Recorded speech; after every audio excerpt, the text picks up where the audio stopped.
कर रहे हैं? सिद्धू क्या कर रहे हैं? ऐसे सवाल क्या कर रहे हैं? नहीं, मैं अब क्लियर करती हूँ इस चीज को। बहुत हो गया अखिलेश जी, आप लोग यहाँ चालाकी से राजनीति करते रहेंगे और सीधा सीधा आप हम पर आरोप लगाएंगे और मैं बिल्कुल बर्दाश्त नहीं होने दूंगी। मैं बताती हूँ आपको, ऑपरेशन किसने किया? अरे ट्रेनिंग कैंपों को ध्वस्त किसने किया? अखिलेश प्रताप सिंह। डर रहे हैं आप डर रहे हैं। आपको पता है कि मैं इन सवालों से आपको कहाँ ले जा रही हूँ? आप भाग गए हैं कि आप अपने ही आरोपों में फंस जाएंगे। दिख रहा है आप जिस तरीके से लगातार बोले जा रहे हैं, दिख रहा है। ऑपरेशन करे सेना, टारगेट लॉक करे सेना, लड़ाकू विमान उड़ाए सेना। विंग कमांडर अभिनंदन। एक सेकंड सुनते चले जाइए। ट्रेनिंग कैंप को ध्वस्त करे सेना। बीजेपी के नेता ने तो फिर कितने आतंकी मरे, पेड़ गिरे या जंगल पर बम गिरा? ये सवाल किससे पूछ रहे हैं आप? सेना से ही पूछ रहे हैं ना? मजाक बना के रखा हुआ है आपने, मजाक बना कर रखा हुआ है। किससे पूछ रहे हैं बेटा? अब तुरंत पब्लिक चिल्लाती है। ठीक सर, अब नौटंकी छोड़ दीजिए ना, आपने अहम सवाल उठा दिए, अब उनके जवाब सुन लीजिए। चौकीदार आप सोच रहे हैं कि नौटंकी भी साथ में कर लें, थोड़ा रुक जाइए ना, उसको छोड़ दीजिए। कभी कभी सर नौटंकी किनारे कर देना चाहिए। जब आप सीरियस मुद्दों पर डिबेट कर रहे हैं और खुद उठा रहे हैं, आप ही के सवाल उठ रहे हैं सर। आप रोज कहते हैं कि भाई विकास, आज विकास पे बात हो रही है तो आप कह रहे हैं कि नहीं नौटंकी। मोदी सुन लीजिए जी की अदाओं को आप नौटंकी कर रहे हैं सर। प्लीज मैं आपकी अदाओं को नौटंकी कह रहा हूं सर, मैं आपकी अदाओं को नौटंकी कह रहा हूं। नौटंकी होती है किसी की नकल उतारना सर, तो आप उनकी नकल उतार रहे हैं तो मैं नौटंकी कह रहा हूं। को नहीं रोकोगी क्योंकि वो मालिकान है। अखिलेश प्रताप सिंह जी, तक का मालिकान आप मीडिया वालों की ही हैसियत पूछ रहे हैं, पर ये भी देखिए कि आपकी हैसियत क्या तय हो रही है आपकी भाषा के जरिए। जब निष्पक्ष नहीं रहोगी तो सुनोगी, सब निष्पक्ष है। निष्पक्ष नहीं रहोगी तो सुनोगी। की जरूरत नहीं है अखिलेश प्रताप सिंह। नहीं रहोगी तो सुनोगी। अखिलेश प्रताप सिंह, आपसे लेक्चर की जरूरत नहीं है। बोलने नहीं दिया जा रहा है। किसी पर सवाल खड़ा करके आप नहीं बच सकते हैं। मुद्दे पर बोलिए। लेक्चर की जरूरत नहीं है, मुझे तो बोलने नहीं दे रहे हो। मौलाना अपनी हैसियत बताओ, खड़ा करूं? क्या मुझे तरीका है ये बात करने का? कभी मना किया उसको कि वो मौलाना नहीं बोल सकते आपको। अरे सुनिए, मेरी बात और होने दो पहले आप।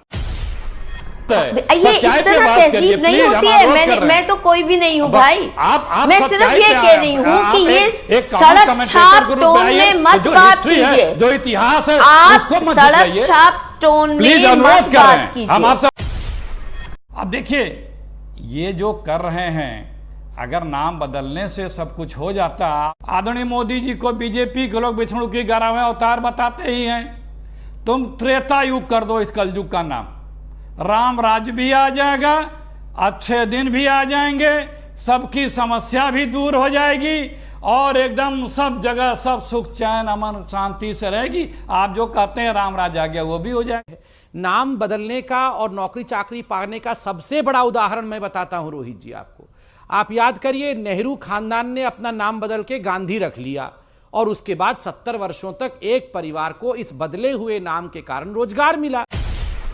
की बनाई पिच पर हिंदुत्व की बैटिंग काम नहीं आई कांग्रेस पार्टी की। 30 पत्रकारों के एग्जिट पोल में भी कांग्रेस बुरी तरह से हार रही है। ये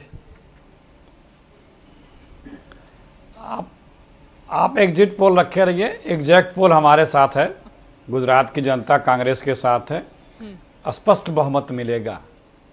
जब एग्जिट पोल अगर 75 बता रहा है तो 115-20 तो हम अपने आप ही आएंगे।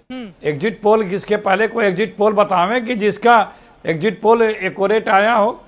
हम जमीन पे देख रहे, हम जमीन पे देख रहे थे जनता कितने गुस्से में थे बीजेपी के खिलाफ। मोदी जी की रैली फ्लॉप हो रही थी। अखिलेश प्रताप सिंह कांग्रेस के नेता इस वक्त हमारे साथ में हैं। अखिलेश जी, कांग्रेस का अब तक के इतिहास में सबसे खराब प्रदर्शन है। जी निश्चित रूप से जिस तरह से रुझान आ रहे हैं उसके हिसाब से आप सही कह रहे हैं। जी, अब भी ये कहेंगे कि नरेंद्र मोदी ने 10,000 करोड़ रुपए खर्च करके ये जीत हासिल कर ली, या मानेंगे कि उनकी हवा थी, आंधी थी? नहीं, ये भी तो सत्य है कि उन्होंने 10,000 करोड़ रुपए खर्च किए। ये इससे नकारा तो नहीं जा सकता है कि पैसे उतने खर्च किए उन्होंने जी, लेकिन ये भी इससे भी नकारा जा सकता है कि उनकी हवा थी। लेकिन कांग्रेस की, अखिलेश जी, कांग्रेस पार्टी अपने इतिहास में सबसे खराब प्रदर्शन करेगी, किसको जिम्मेदार मानेंगे?